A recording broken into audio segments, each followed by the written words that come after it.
નમસ્કાર મિત્રો, હું કનૈયાલાલ મીરાણી આપની પોતાની મનગમતી યુટ્યુબ ચેનલ શિક્ષણ સફરમાં આપનું સ્વાગત કરું છું। આ ચેનલ ઉપર શૈક્ષણિક માહિતી, અભ્યાસક્રમ, શિષ્યવૃત્તિ પરીક્ષાઓ, સરકારી યોજનાઓ, સ્પર્ધાત્મક પરીક્ષાઓ તથા કમ્પ્યુટર અને ટેકનોલોજીને લગતા વિડીયો અપલોડ કરવામાં આવે છે।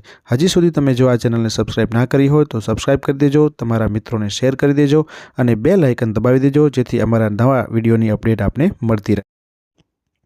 હેલો નમસ્કાર મિત્રો, આજે આપણે આ વિડીયોની અંદર તમારે જ્ઞાન સાધના મેરિટની જે પરીક્ષા જે છે એનો રિઝલ્ટ તમે બધાએ જોઈ લીધું હશે અને રિઝલ્ટના આધારે મેરિટ કેટલું બન્યું છે, મેરિટ કેવી રીતના આવશે એનો પણ આપણે વિડીયો આ ચેનલ ઉપર મૂકી દીધેલો છે।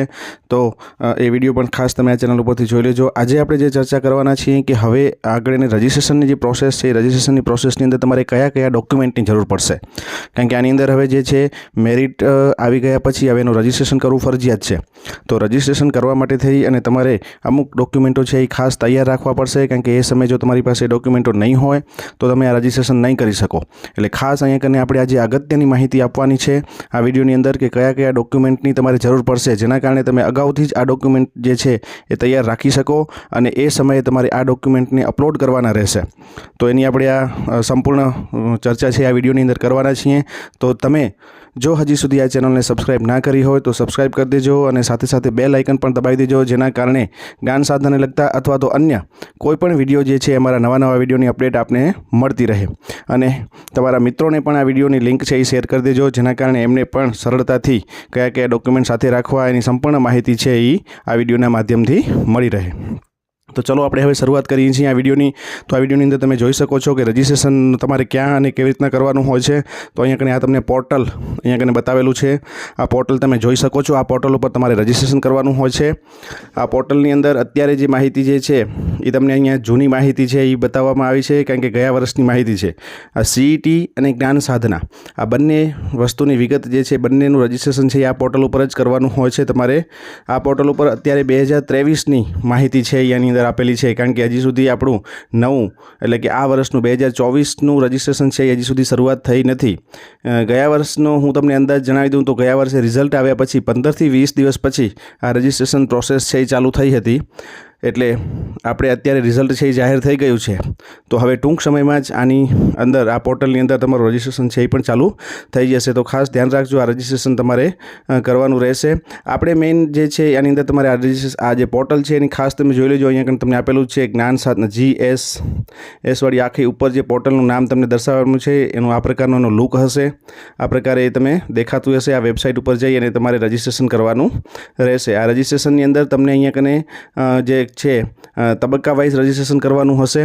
એ કેવી રીતના રજિસ્ટ્રેશન કરવાનું છે એ આપણે સંપૂર્ણ જ્યારે રજિસ્ટ્રેશન ચાલુ થશે ત્યારે પણ એનો સંપૂર્ણ રજિસ્ટ્રેશનનો માર્ગદર્શનનો વિડીયો છે એ આપણે આ ચેનલ ઉપર અપલોડ કરીશું। તો ત્યારે તમને સંપૂર્ણ માર્ગદર્શન મળી રહેશે કે આપણે એનું રજિસ્ટ્રેશન છે એ કેવી રીતના કરવાનું હોય છે। 2 તબક્કાની અંદર રજિસ્ટ્રેશન કરવાનું હોય છે।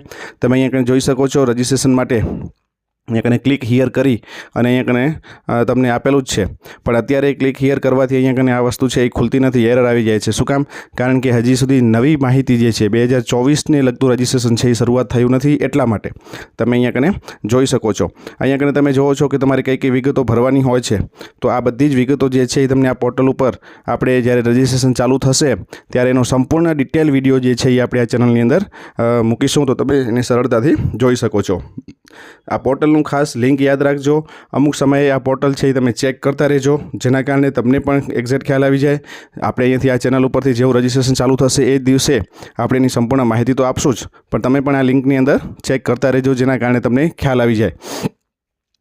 2 તબક્કામાં આપણે વાત કરતા હતા કે રજિસ્ટ્રેશન કરવાનું હોય છે, તો 2 તબક્કાની અંદર તમારે કઈ રીતનું રજિસ્ટ્રેશન કરવાનું છે એની આપણે જરાક અહીંયા કને વાત કરી લઈએ, કારણ કે ગયા વખતે 2023ની અંદર આ રજિસ્ટ્રેશન પ્રોસેસ જે છે એ કેવી રીતના કરવામાં આવી હતી। તો શરૂઆતના તબક્કે સૌથી પહેલાં જે તમારા ડોક્યુમેન્ટ જે છે એ અપલોડ કરવાના હોય છે। તમારો આધાર ડાયસ કોડ જે છે, આધાર ડાયસ નંબર તમારો દરેક વિદ્યાર્થીનો યુનિક યુઆઈડી જે નંબર હોય છે, યુઆઈડી નંબર તમારી પાસે ખાસ હોવો જોઈએ।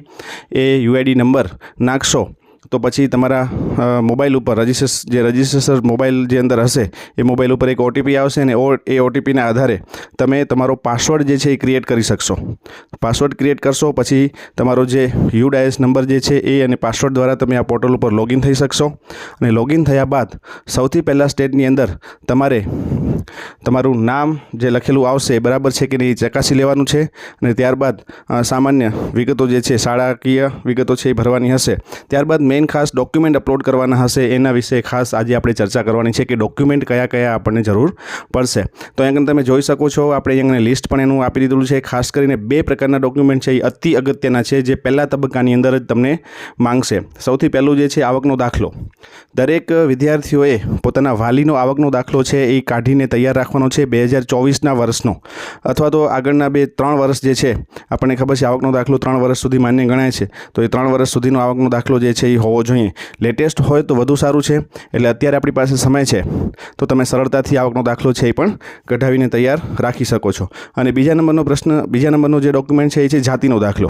તો જાતિનો દાખલો જેને લાગુ પડતો હોય એટલે કે SC અથવા તો SD કેટેગરીના જે વિદ્યાર્થીઓ હોય એ લોકોને આ લાગુ પડતો હોય તો એ લોકોએ આ જે છે એ કેટેગરી પ્રમાણે જાતિનો દાખલો છે એ કઢાવીને રાખવાનો છે. જાતિના દાખલાની અંદર ખાસ ઘણા બધા વિદ્યાર્થીઓની કોમેન્ટ પણ આવતી હોય છે અને ઘણા બધા પ્રશ્નો પણ પૂછતા હોય છે કે વાલીનો જાતિનો દાખલો ચાલે કે ન ચાલે. તો ન ચાલે. વાલીનો આ જાતિનો દાખલો જે છે એ ન ચાલે. એ વિદ્યાર્થીના પોતાના નામનો જ જાતિનો દાખલો હોવો જોઈએ. ઘણા બધા વિદ્યાર્થીઓ પૂછતા હોય છે કે મારી ભાઈનો છે, બહેનનો છે, તો એ ચાલે કે ન ચાલે. તો અત્યારે તમને સ્પષ્ટપણે જણાવી દઈએ છીએ કે જાતિનો દાખલો છે એ ફક્ત વિદ્યાર્થીના નામનો જ હોવો જોઈએ. એ જ ચાલશે. નહીંતર તમારું ડોક્યુમેન્ટના અધુરાશના કારણે થઈને તમારું જે રજિસ્ટ્રેશન છે એ ફેલ થશે અને શિષ્યવૃત્તિની મળવાપાત્ર થશે નહીં. તો આ વસ્તુ ખાસ ધ્યાનમાં રાખજો. એ સિવાય અહીંયા કને બીજી પણ એક વસ્તુ ખાસ કરી લીધી છે કે RTE હેઠળ ધોરણ 1થી કરીને 8ની અંદર જે પ્રાઇવેટ શાળામાં ભણ્યા હોય એના માટે પણ અહીંયા કને તમારે જાતિનો દાખલો, કારણ કે જે RTE એક્ટ હેઠળ જે કેટેગરીમાં લાગ્યા હોય SC ST અથવા તો જો OBC કેટેગરીમાં લાગ્યા હોય તો OBCમાં પણ ગયા વખતે આ સુધારો નહોતો પણ આ વખતે સુધારો થવાની સંભાવના છે. હજી સુધી આવ્યું નથી. ચાલુ થશે એટલે આપણે એનું માર્ગદર્શન આપશું. પણ OBC વાળાએ પણ જાતિનો દાખલો કઢાવીને રાખવાનો છે. કદાચ એમની અંદર આ વખતે જાતિનો દાખલો માંગી શકે એવી સંભાવના છે તો એમણે પણ જાતિનો દાખલો કઢાવી રાખવાનો. જનરલ કેટેગરીવાળા માટે જાતિના દાખલાનું જે છે એ લાગુ પડતું નથી. એ લોકોએ આવકનો દાખલો ખાસ છે એ તૈયાર રાખવાનો હોય છે. તો આ વસ્તુ જે છે એ તમારે ખાસ ધ્યાનમાં રાખવાની છે. પહેલા તબક્કાની અંદર તમને આ ડોક્યુમેન્ટ 2 પહેલો જે પાર્ટ છે રજિસ્ટ્રેશનની અંદર આ 2 ડોક્યુમેન્ટ છે એ ખાસ તમારે અગત્યના છે જે તમારે તૈયાર રાખવાના છે અને એને અપલોડ કરવાના છે. આ પોર્ટલ ઉપર જઈ અને તમે લોગિન કરશો એટલે લોગિન કર્યા બાદ તમારે જ્યાં આ ડોક્યુમેન્ટની વિગત પહેલાં નાખવાની હશે અને વિગત નાખ્યા પછી તમારે આ ડોક્યુમેન્ટને અપલોડ કરવાના રહેશે. તમને એ પણ ખ્યાલ જ હશે કે આવકનો દાખલો અને જાતિનો દાખલો છે એ ક્યાંથી નીકળે છે. ન ખબર હોય તો હું તમને જણાવી દઉં કે આ બંને જે સર્ટિફિકેટ છે, પ્રમાણપત્રો છે, એ શહેરી વિસ્તાર માટે જે છે એ મામલતદાર ઓફિસમાંથી અને ગ્રામ્ય વિસ્તાર જે છે એને ગ્રામ પંચાયત અથવા તો તાલુકા પંચાયત બંને જગ્યાએથી મળી શકે છે. અને ખાસ તમારે ધ્યાનમાં રાખવાનું છે કે આ જે છે જાતિનો દાખલો અને આવકનો દાખલો બંને ઓનલાઈન જે હોય છે એના નંબર જનરેટ થાય છે. એ નંબર ખાસ અગત્યના છે. જ્યારે તમે અપલોડ કરશો, માહિતી નાખશો ત્યારે તમારે એના નંબર અને તારીખ છે એ ખાસ નાખવાની હોય છે. એટલે તમારે ખાસ ધ્યાનમાં રાખવાનું છે કે જાતિનો દાખલો અને આવકનો દાખલો જે છે ઓનલાઈન પોર્ટલ ઉપરથી મામલતદાર ઓફિસ અને તાલુકા પંચાયતમાંથી તમને ખ્યાલ જ છે તમે આ દર વર્ષે કઢાવતા જ હોવો છો. તો એ વસ્તુ ખાસ તમારે ધ્યાનમાં રાખીને લેવાનો છે. તમારા આજુબાજુના નજીકના કોઈ સરપંચ કે ચૂંટાયેલા સભ્યો કે પછી જે ગ્રામ પંચાયતના સભ્યો હોય અથવા તો નગરપાલિકાના સભ્યો હોય એના દ્વારા આ ચાલે નહીં. એટલે ખાસ ધ્યાન રાખજો. તમે આ કઢાવી રાખજો. બીજા તબક્કાનું રજિસ્ટ્રેશન કેવી રીતના કરવાનું એનું પણ આપણે સંપૂર્ણ માહિતી આ વિડીયોની અંદર આપશું. તો ચલો ફરીથી આપણે નવા વિડીયો સાથે મળીએ. ત્યાં સુધી તમે બધા મસ્ત રહો.